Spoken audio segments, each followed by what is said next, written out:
Assalamualaikum warahmatullahi wabarakatuh. Selamat berjumpa di Realita TV, di acara Sarita Sarinya Berita. Ya, kali ini kita menyoroti masalah penegakan hukum di Indonesia ya, yang benar-benar mengalami citra yang terus menurun begitu ya potretnya. Ketika belum selesai kasus Ferdy Sambo, muncul lagi nih kasus Gubernur Papua Lukas NMB ya, di mana sudah ditetapkan sebagai tersangka kasus APBN, penyelewengan APBD sebesar 1 miliar, namun Lukas NMB ini belum memenuhi panggilan KPK, baik itu dengan alasan sakit dan lain sebagainya. Dan yang menarik, ini Presiden Jokowi sudah mengingatkan ya, menegaskan begitu kepada kasus Lukas NMB ini agar memenuhi panggilan KPK karena semua sama di hadapan hukum, begitu katanya. Benarkah ini? Nah, ini kita akan membahas soal potret hukum di Indonesia yang akhir-akhir ini banyak kasus yang membuat semakin membuka ya, seperti apa ini potret hukum di Indonesia, karena kasus Lukas NMB pun ini diperlebar begitu ya menjadi kasus politik, bahwa ini sebenarnya adalah tujuannya dijadikan tersangka untuk melengsarkan Lukas NMB karena mau diganti oleh Paulus Waterpauw yang dari kalangan kepolisian, begitu kata versi dari Lukas NMB. Namun seperti apa potret penegakan hukum di Indonesia, ini kita sudah terhubung dengan Profesor Cipta Lesmana ini ya. Halo, apa kabar Prof? Baik, Mbak Rahma, sehat-sehat ya. Saya baca tulisannya Profesor Cipta ya, tadi mengatakan Indonesia menuju negara gagal. Ini gara-garanya kenapa nih Prof?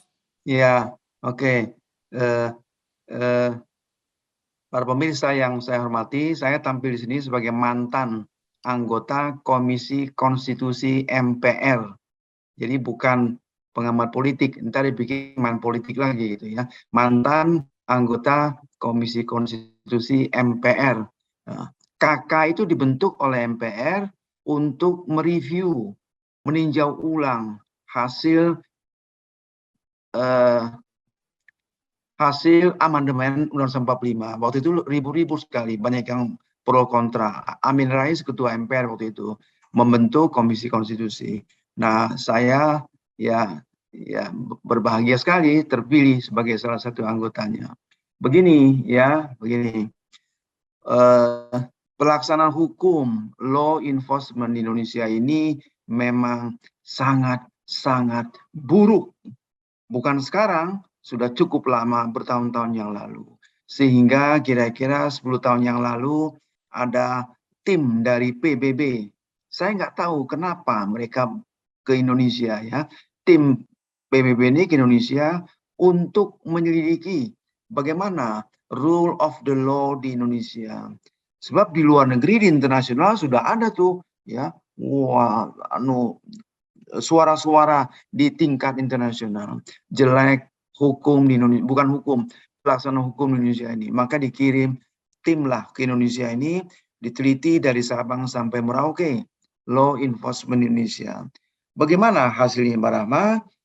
Pelaksanaan hukum di Indonesia ini salah satu yang paling buruk di dunia. Salah satu yang paling buruk di Indonesia, law enforcement itu adalah Republik Indonesia. Itu kira-kira 10 tahun yang lalu. Terus makin ke sini makin jelek. Nah, ada berapa potret yang membuktikan buruknya law enforcement di negara kita yang tercinta ini, negara Pancasila ini. Misalnya yang IKTP. Siapa ketua DPR, Mbak Rahma? Setia Novanto ya. Setia Novanto ya, sampai pura-pura sakit, sampai mobilnya menubruk tiang listrik gitu kan ya. Terus pengacaranya sudah telepon ke rumah sakit. Halo, dia ada pasien penting, tolong siapkan semua tempat tidur gitu ya. Ternyata semuanya bohong semua, pura-pura semua. Bukan sakit, enggak sakit ya. Nah, jadi Lukas NMB ini jadi dicurigain juga. Ini sakit beneran atau sakit main-main. Kalau pengacara nggak heran, pengacara itu tugasnya membela klien sampai seumur hidup. Dia harus bela mati-matian. Pengacara mengatakan Lukas jalan 5 meter sudah nggak bisa jalan lagi, ya sudah stroke 2 kali atau 3 kali, macam-macam. Tetapi di sisi lain, ya itu kelompok Mari, kelompok siapa itu ya, yang berani dia bongkar itu. Dia memberikan foto-foto kepada KPK. Foto-foto yang memperlihatkan gubernur kita ini main judi di kasino. Ada main di Filipina, di Singapura, dan lain sebagainya, sampai ke Jerman segala. Foto-foto yang otentik, yang nggak bisa dibantah gitu ya. Nah, pihak sana mengatakan iya, sekali-sekali main judi. Ya. Kata si ahli hukum ini, kita tidak mempersoalkan main judinya, Pak. Tidak. Ya. Di Jerman, di Filipina, di Malaysia, main judi adalah sah-sah saja. Persoalannya, dari mana tuh duit? Dari mana tuh doku? Nah, ya, bekerjalah lembaga apa yang tukang periksa itu, Barama? Tukang periksa transaksi keuangan. PPATK. Rupanya diam-diam Pak Mahfud minta tolong PPATK. Coba, kebongkar semua. Transaksi sekian, waduh, ratusan miliar, macam-macam gitu loh. Ini gimana gitu loh. Nah, ya. Jadi kasus ini sudah lama, 2019, ya, baru kebongkar, terungkap sekarang. Kok bisa begitu, Pak Rama? Ini contoh konkret bagaimana brengseknya penegakan hukum di Republik Indonesia. Nah, ya, terus yang KTP juga begitu, pura-pura Setia Novanto gitu kan, pura-pura. Kalau mau diperiksa, lemes, tampang sakit, ya, padahal semua bohong semua. Nah, akhirnya ya masuk juga suka miskin. Jadi banyak kasus-kasus begini, banyak sekali yang menunjukkan potret buruknya penegakan hukum di Indonesia. Bahwa kita harus reformasi, yes, tapi menurut saya sudah terlambat. Cuman orang Inggris mengatakan better late than never.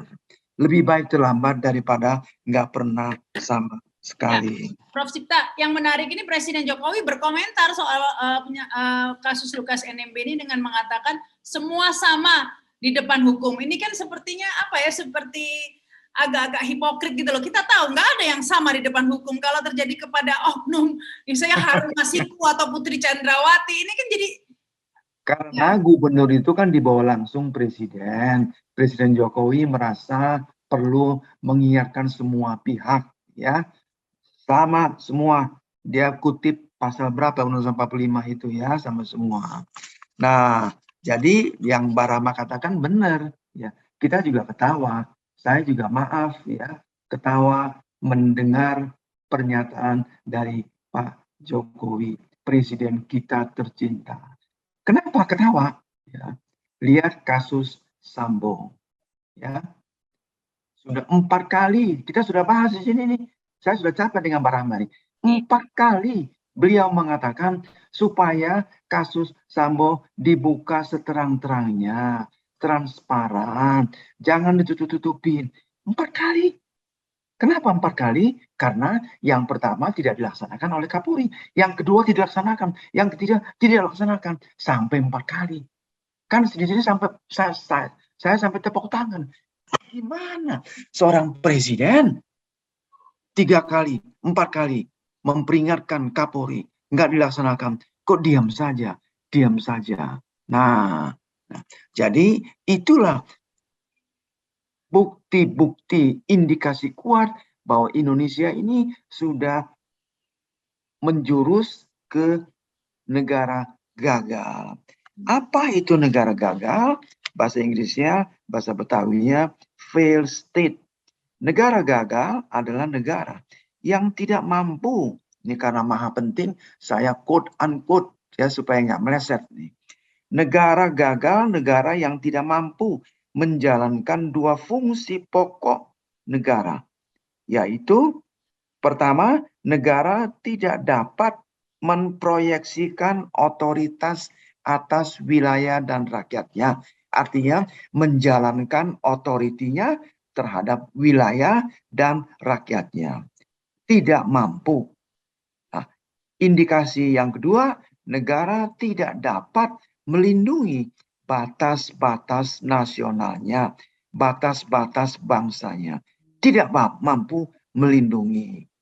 Kapasitas pemerintahan negara gagal dilemahkan sedemikian rupa sedemikian rupa. Jadi kapasitas pemerintahan Jokowi itu makin lama, makin lemah, makin dilemahkan, sedemikian rupa sehingga tidak mampu memenuhi tugas administratif dan organisasi yang diperlukan untuk mengendalikan orang dan sumber daya.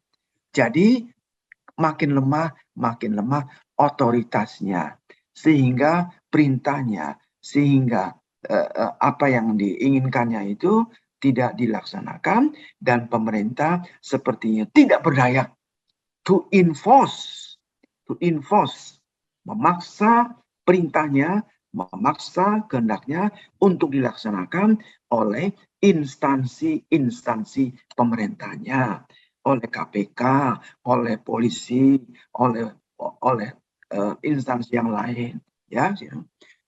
Jadi polisi nggak berani, ya, mestinya kan ditangkap. Ini kita lihat besok kita lihat, ya. Peraturan KPK mengatakan, ya, orang yang sudah tersangka dipanggil harus datang, dipanggil kedua kali harus datang, dipanggil 3 kali nggak datang juga, dipanggil paksa. Nah, polisi menyerbu, bantuan tentara kalau perlu, dipaksa, dijambret, dipaksa diterbangkan kemana? Ke KPK. KPK ini sudah baik sekali. KPK menawarkan kalau memang tidak mampu, tim KPK akan terbang ke Papua memeriksa, ya, memeriksa.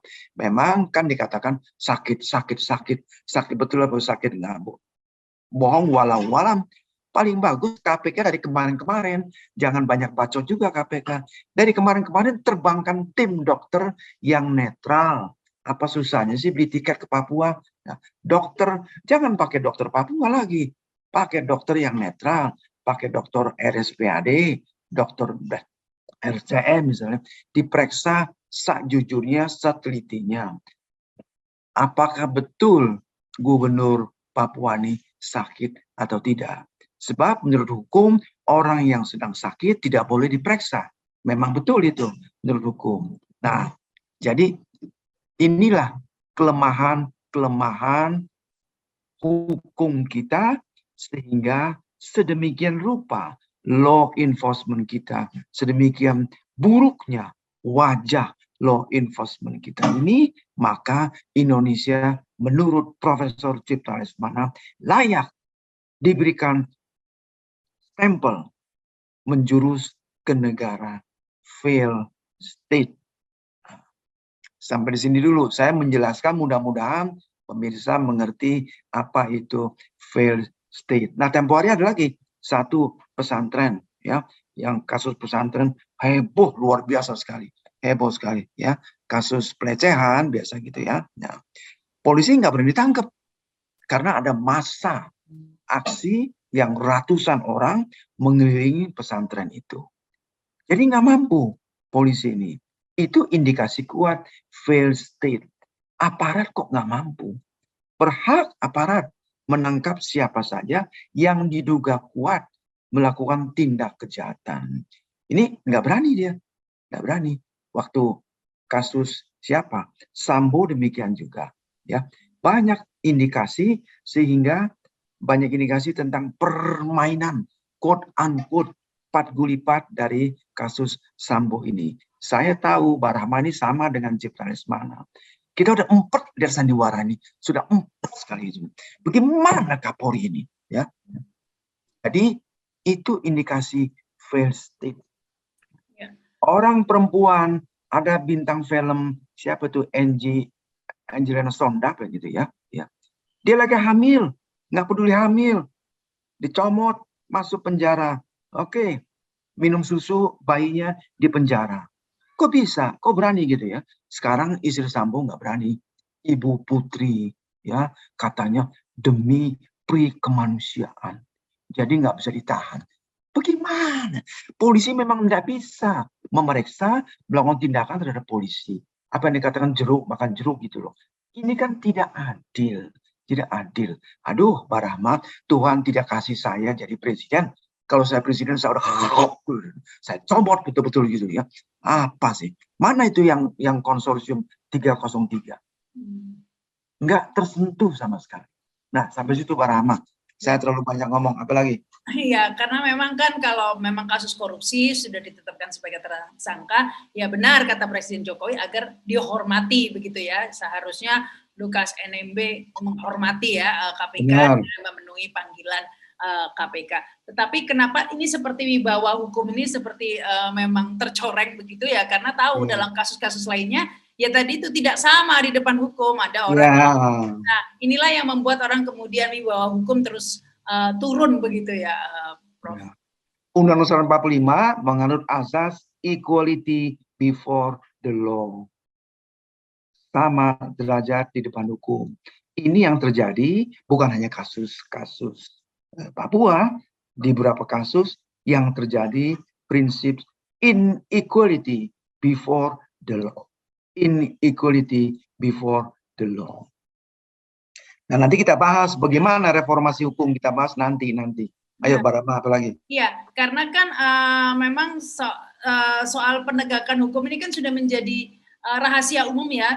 Hukum bukan sudah menjadi semacam alat begitu ya untuk menjarain orang yang kemudian ada kepentingan begitu ya untuk disingkirkan, baik itu kepentingan politik dan lain sebagainya. Meskipun pada kenyataannya mungkin orang itu memang benar bersalah ya, mungkin benar korupsi, tapi memang ini ada tebang pilihnya gitu loh, Prof. Sehingga hukum menjadi alat di sini, alat bagi rezim ini untuk melancarkan kekuasaan. Dalam penegakan hukum di Republik Indonesia yang tercinta ini banyak terjadi ya tebang pilih. Kita lihat misalnya ya, itu yang jaksa cantik siapa itu? Pinangki itu ya. Dia divonis 8 tahun, Mbak Rahma. 8 tahun. Banding langsung diskon 50%, 4 tahun. 8 tahun banding diskon 50%. 4 tahun. Pelaksananya 1 tahun 1 bulan. Hafal saya. Karena sebab saya ikutin terus kasus itu. Dari 8 tahun anjlok ke 1 tahun 1 bulan. Ada apa ini? Aduh. Nggak ada yang periksa. Itu undang-undang ITE itu, Prof. Ya, karena kan kalau di kalangan buzzer lolos saja. Nah, ini yang menarik.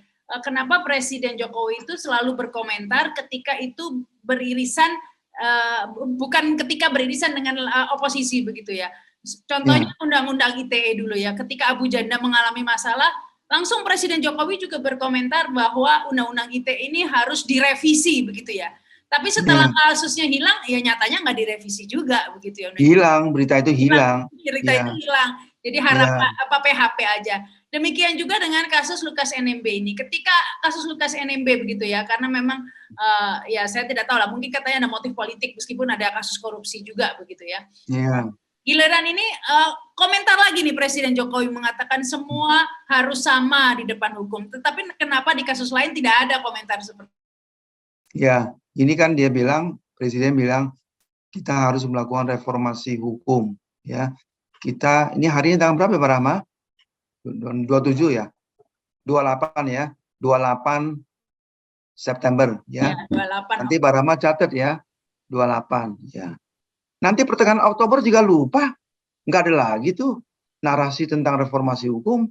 Nah, kalau Lukas NMB-nya sudah ditangkap lupa udah. Iya, memang penyakit kita begitu, penyakit lupa ya, gampang lupa ya. Kalau sudah ditangkap ya sudah, udah beres. Nanti ditanya, jalan tuh hukum kita. Ini Pak Cipta ada aja. Sudah ditangkap kok jalan gitu kan. Selalu begitu. Belajar reformasi hukum di Indonesia ini amat sangat penting ya. Cari negara di dunia ini Pak Rahma. Negara mana di dunia ini yang kuat, yang dihormati oleh lawan maupun kawan, tapi pelaksanaan hukumnya memberi. Saya ulangi, tolong cari di dunia ini negara mana yang dihormati oleh kawan dan lawan, tetapi hukumnya kacau, hukumnya memberi. Tidak ada. Semua negara yang kuat, yang dihormati, pasti penegakan hukumnya hebat sekali. Nggak usah jauh-jauh lah. Kita lihat tetangga kita aja. Ya, Singapura polisinya, maaf bukan kita menghina gitu ya. banyak yang kurus-kurus, krempeng-krempeng. Tetapi wibawanya luar biasa. Rakyat taat, rakyat hormat, takut pada polisi Singapura. Karena penegakan hukumnya luar biasa sekali. Ya, barang siapa tertangkap bawa, apalagi konsumsi, apalagi jualan narkotik 5 gram, ya mampus dia, langsung digantung dia. Ya. Keras. Di sini kita udah banyak sekali ditangkap sampai bertonton dan polisi sampai show off, dibakar itu narkotik begitu banyak gitu ya. Malah oknum polisi malah ikut terlibat. Ini bukan saya yang ngomong, ini Rahma Sarita yang ngomong. Ya kan sudah terbongkar kasusnya ya.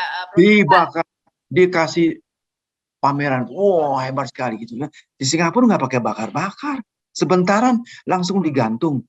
Presiden Bill Clinton telepon Presiden Singapura karena satu warga negaranya terlibat kasus narkotik, ya. Ekscelensi Presiden minta tolong, ya, bukan dibebaskan, minta tolong diperingan hukuman warga negara saya ini. Saya minta dengan sangat. Ini presiden ngomong sama presiden Singapura. Apa jawab presiden Singapura? Sederhana sekali, ya. Mohon maaf, Presiden Bill Clinton, kalau bicara hukum itu bukan ranah kewenangan presiden lagi.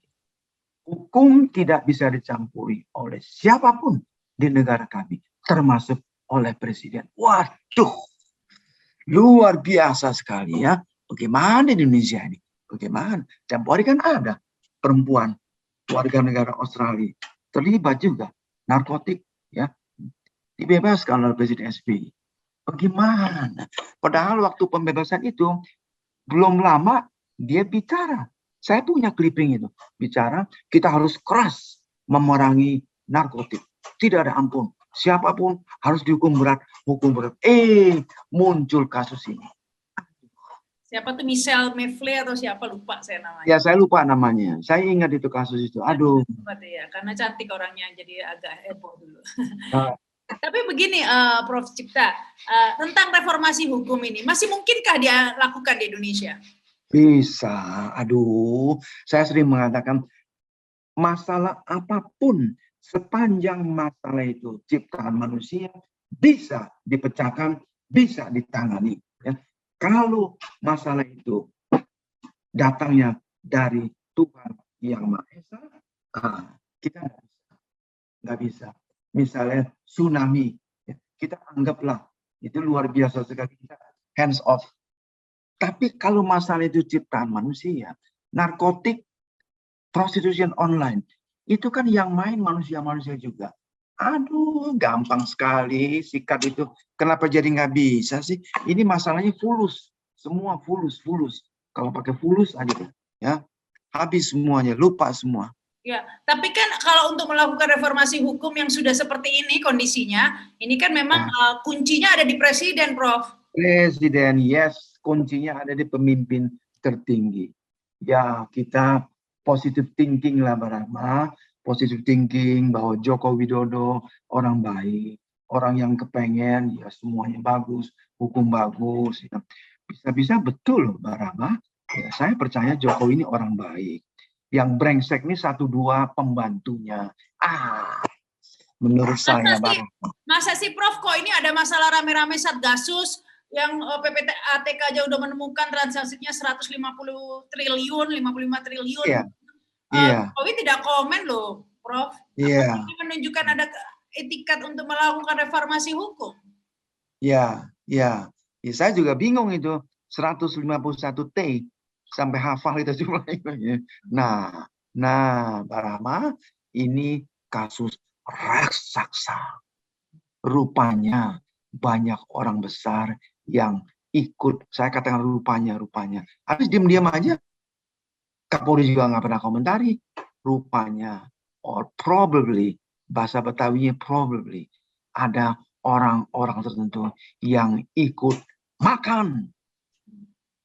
Maka nggak bisa diobok-obok kasus itu. Ya, karena kan presiden sampai 4 kali bilang untuk kasus ini. Tapi untuk Satgasus sekalipun enggak. Gitu. Dan Kapolri nggak pernah ngomong juga. Bagaimana? Dibubarkan gitu saja. Dibubarkan dia. Dia pikir, Kapolri pikir, dulu saya sudah bertindak. Saya sudah umumkan kepada Indonesia, saya bubarkan Satgaskus Merah Putih apa gitu ya. Bubarkan, nggak cukup, semua orang juga tahu nggak cukup. Ini kan tindak kejahatan, ya. Kejar dong. Apa motivasinya itu? Duitnya pada kemana itu? Mesti kan begitu. Dengan kondisi seperti ini kayaknya reformasi hukum ya masih retorika ya, Prof ya, kalau saat ini. Ya, sampai sekarang mungkin baru tingkat retorika. Nah, saya cuma mau bicara sedikit mengenai reformasi hukum. Reformasi hukum itu ya dipengaruhi oleh tiga faktor utama. Yang pertama, personalia orang-orang penegak hukum. Ini tiga kuncinya. Jadi reformasi hukum terletak di tiga kunci ini. Yang pertama, tergantung orang-orang penegak hukum, personalianya. Yang kedua, sistem hukumnya. Yang ketiga, budaya hukum. Ini tiga kuncinya. Ya. Saya lompat-lompat lah. Saya masuk budaya hukum dulu. Sepanjang kita hidup dalam budaya yang menempatkan doku sebagai paling penting, paling itulah doku kan duit ya. Sepanjang duit dijadikan apa gitu ya. Susah bersihkan hukum. Panglima katanya. Uang is panglima. Susah karena hampir semua, termasuk ya sejumlah kecil, nggak besar sih ya. Kalangan saya juga, dosen-dosen saya, dosen-dosen kita juga sebagian juga main juga. Itu kan ada rektor itu, belum lama rektor gitu ya, dapat suap supaya mahasiswa masuk tanpa tes, ada juga. Terus termasuk juga korup adalah jiplak, mau jadi dokter, nggak bisa bikin disertasi, males, kuliah nggak mau males, suruh orang bikin. Ini termasuk korupsi juga. Ya. Jadi sudah hampir semua strata, termasuk teman-teman kita, Pak Rahmat, siapa teman-teman kita, wartawan, ya kan ada juga, ya disuap, bikin berita bohong gitu kan, ya. Yang penting gue dapat duit, Pak Rahmat, persetan dengan Rahmat Sarita. Bukan hanya duit mungkin ya, karena ini kan yang rusak, yang perlu direformasi sebenarnya bukan hukum ya, semua lini sekarang ini. Makanya benar kalau Pak kita mengatakan ini negara gagal sudah menuju, karena bukan hanya bidang hukum, bidang semua, termasuk media ya. Bahkan setiap hari ini demo besar-besaran di Patung Kuda, beritanya porsinya sangat kecil sekali di media mainstream. Nah, why itu kenapa tuh Pak Rahma? Coba saya mau dengar Pak Rahma jawaban, ayo. Jadi itu yang perlu direformasi itu udah segala bidang, memang kita sudah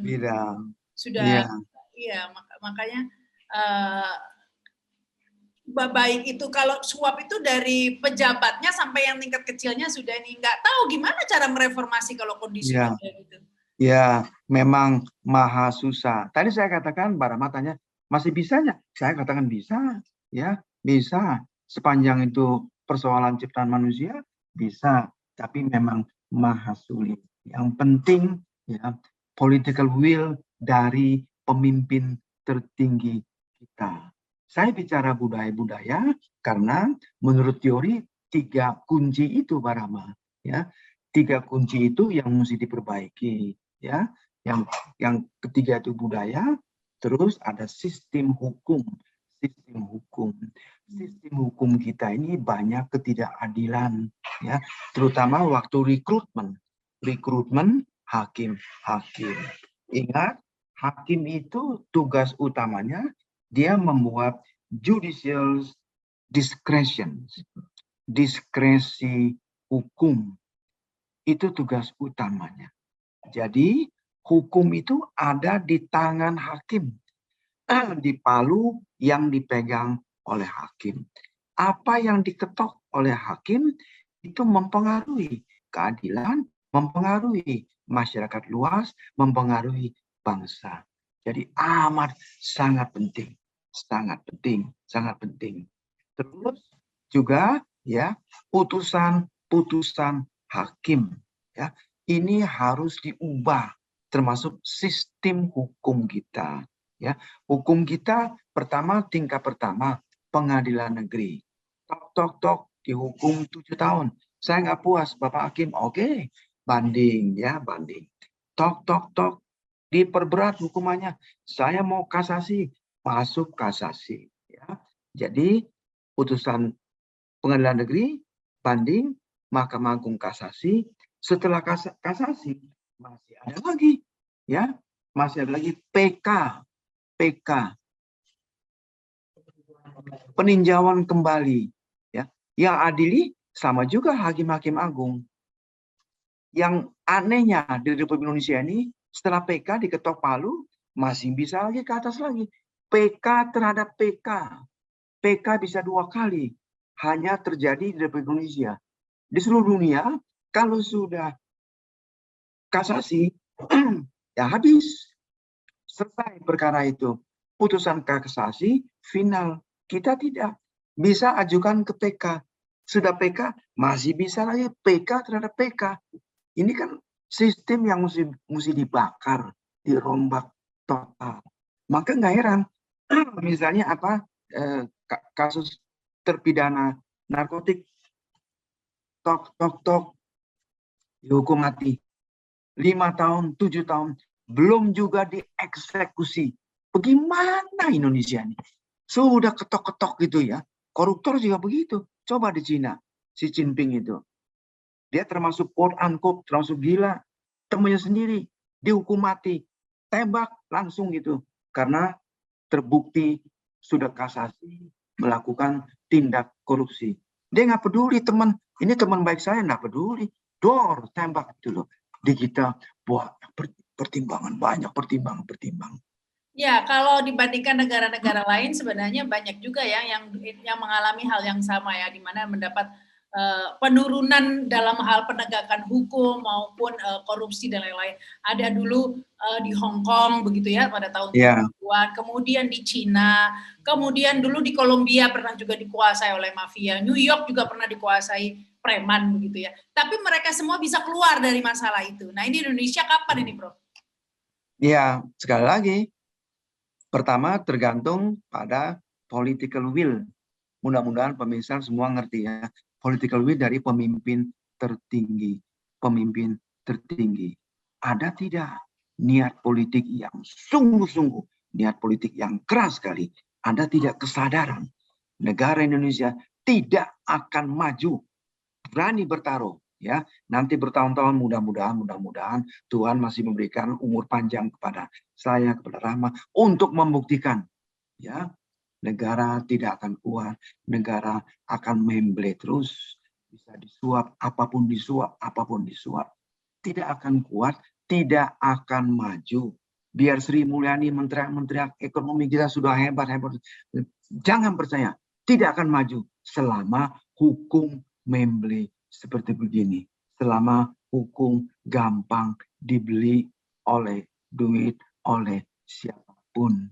Ya, baik itu terima kasih nih Profesor Cipta ya. Memang semua tergantung political will. Kita lihat saja apakah pemimpin tertinggi saat ini punya political will atau justru sebaliknya, justru dari pemimpin sendiri yang menggunakan hukum sebagai alat begitu ya untuk kepentingan kekuasaannya, dan justru itulah yang menyebabkan semakin buruknya penegakan hukum di Indonesia. Iya, setuju saya. Baik, terima kasih Profesor Cipta. Terima kasih kembali Mbak Rahma. Ya. Terima kasih juga yang sudah menyaksikan tayangan ini. Jangan lupa subscribe dan komen. Saya Rahma Sarita. Wassalamualaikum warahmatullahi wabarakatuh. Waalaikumsalam.